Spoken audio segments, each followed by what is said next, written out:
Okay,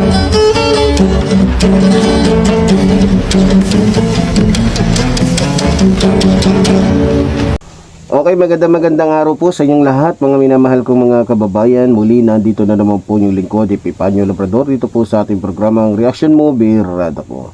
At syempre, bago po tayo magsimula, mga minamahal kong mga kababayan, binabati muna po natin ang ating mga kababayan Luzon, Visayas, Mindanao, na patuloy pong sumusubaybay at tumututok po sa inyong lingkod, Epifanio Labrador, dito po sa ating programa. At syempre, ang ating mga kababayan sa abroad. At syempre, ang ating mga minamahal na lagi po sumusuporta sa atin. At syempre, una sa lahat ang ating minamahal na Pangulong Ferdinand Marcos Jr. at ang ating House Speaker Martin Romualdez at syempre ang ating minamahal na First Lady Lisa Radeta Marcos. Magandang araw po sa inyong lahat. Okay, di na po natin patatagalin mga minamahal ko mga kababayan at bibigyan po natin ng birada. Ito pong naging pahayag ni Rodrigo Roa Duterte na alam naman natin na talagang maka-China at kasabwat ng China para po masakop tayo. At alam naman natin kung sino talaga itong si Rodrigo Roa Duterte, na kung saan Lord of Lords ng mga drug lords sa buong bansa. At alam din natin na itong si Rodrigo Roa Duterte ang kumakatawan po ngayon kahalili ni Simpson, na pinaka-founder talaga at nagtayo ng NPA o ng New People's Army. So maliban dyan mga minamahal ko mga kababayan, alam natin na ito talagang taong ito, si Rodrigo Roa Duterte, talagang masasabi mong diablo talaga ang pag-uutak mga minamahal ko mga kababayan.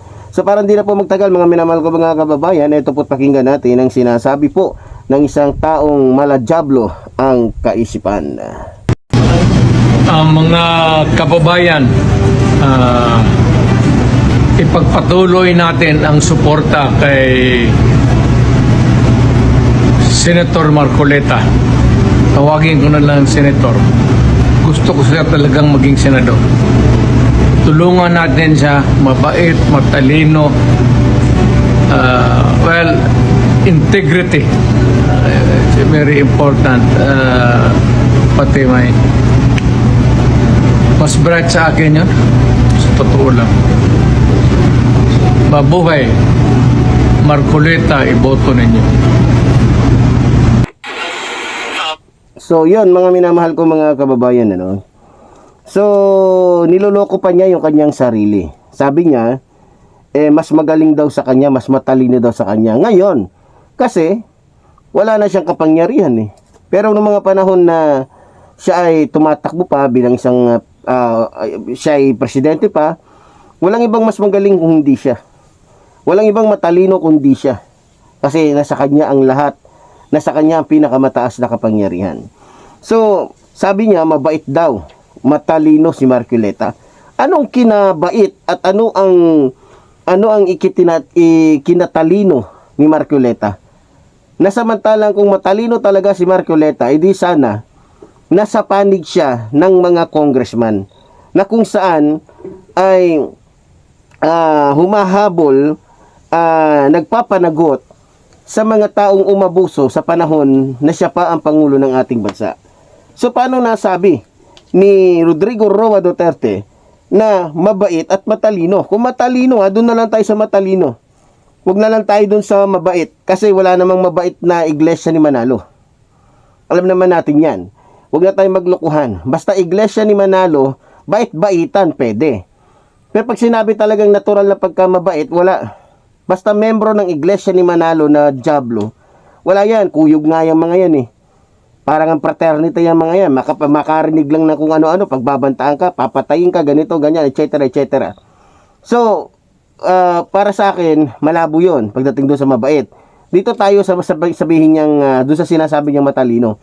Ang tanong ko, ano ang kinatalino? Baka namang ibang klaseng katalinuhan ang mayroon si Marcoleta. Diba? At saka, akala ko ba malakas?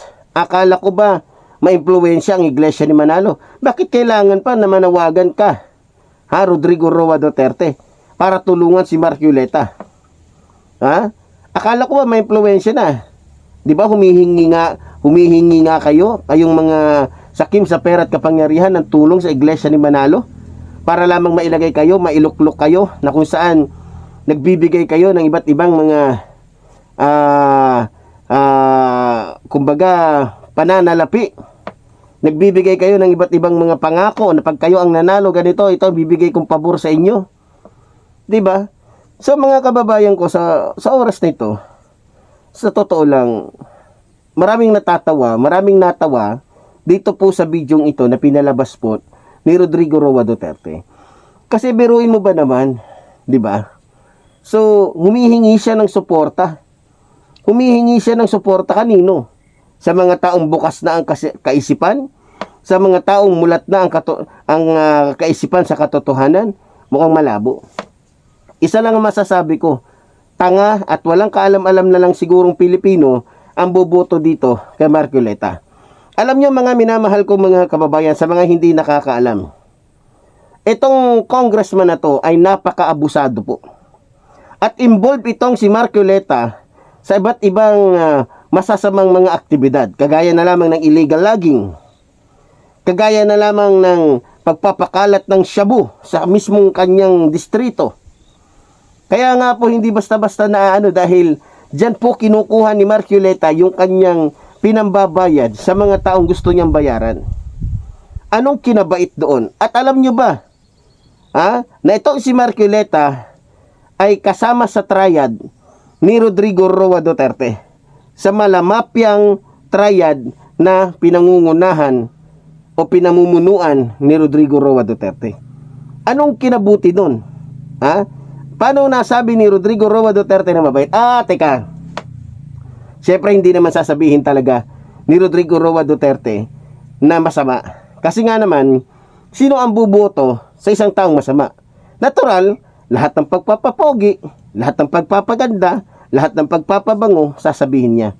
Para lamang ang mailuklok sa pwesto ay yung mga kaalyado niya na pwedeng tumulong sa kanya. Kagaya nga naman ni Marcoleta. Kagaya nga naman ni Marcoleta na pwedeng tumulong din kay Kibuloy kapag ka nasa pwesto na. 'Di ba?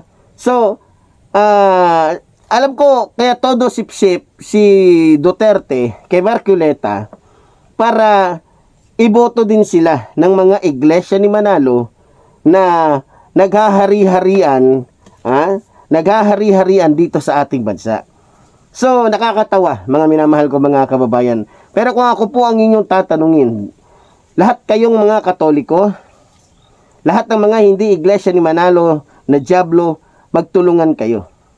Tulungan ninyo yung mga kalaban nila dahil natitiyak ko na yung mga kalaban nila sa politika, yun ang mga matitinong mga politiko. Kagaya na lamang ng mga kaalyado ng ating mahal na Pangulo. So alam nyo naman po siguro kung sino-sino sila. Hindi ko na iisa-isahin pa dito. Pero isa lang masasabi ko, uulitin ko. Basta kaalyado ng ating mahal na Pangulong Ferdinand Marcos Jr., yan po ay makabansa. At natitiyak ko na yan ay magiging katulong ng ating Pangulo sa pagpapaunlad sa ating bansa, na kung saan ang bansang ito ay magiging isang bagong Pilipinas. Isang bagong Pilipinas na kung saan tayong lahat ay tutungo po sa kaunlaran, sa kapayapaan, at higit sa lahat, tayo ay sama-sama na magbabago. Bakit? Sapagkat maraming mga trabaho, maraming mga proyekto ang talagang magagawa at gagawin pa ng ating mahal na Pangulo. So, sa ating mga kababayan, sabi ko nga, para sa akin lang, hindi na dapat pansinin itong si Rodrigo Roa Duterte dahil alam naman natin na hindi lamang ito si Raulo. Hindi lamang ito gago. Talagang masasabi mo na dahil sa lunod na ito sa fentanyl, wala, ayun, tingnan nyo naman.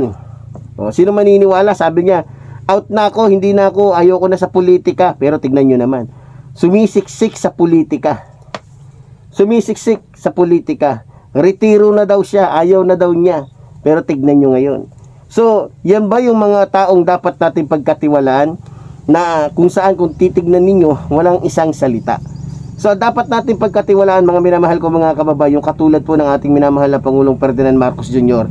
na kung ano ang kanyang sinabi, yun ang matutupad.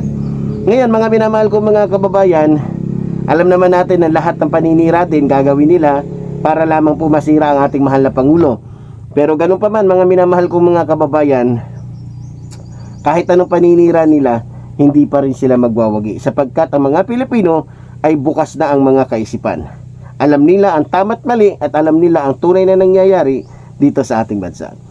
Kaya muli po, tulad po ng sinasabi ng iyong lingkod, mabuhay po ang ating inang bayan, mabuhay po ang nagmamahal sa ating inang bayan. Maraming salamat po.